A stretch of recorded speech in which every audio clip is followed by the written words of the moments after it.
Topping our news this morning, police declare yet another riot, this time as a crowd of hundreds gathered at the Immigration and Customs Enforcement building on Portland's South Waterfront. And like many nights before, we saw plenty of violence, people vandalizing the ICE building, setting fires in the streets, and throwing things like rocks, cans, even a hammer at police officers. Portland police say some of their officers were hurt, and they did use tear gas to clear people out of that area. Police made 2 arrests.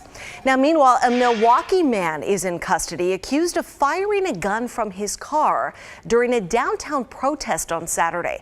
Police say Skylar Jernigan was part of a group of right-wing demonstrators that clashed with left-wing protesters that afternoon. Officers found his gun during a search warrant and say it does match a shell casing found at the scene. Elected leaders across Portland are condemning a riot Tuesday night at the Multnomah building off Hawthorne and Grand.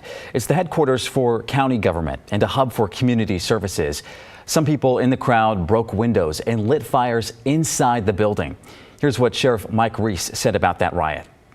The unprovoked actions by those who engaged in criminal behavior last night is reprehensible. The damage and destruction, profane and hate-filled graffiti, and setting fire to public buildings is simply violence. Portland Mayor Ted Wheeler has not spoken on camera about the protests in nearly a week, but released a statement saying, "I continue to support and encourage demonstrations calling for racial justice and police reform.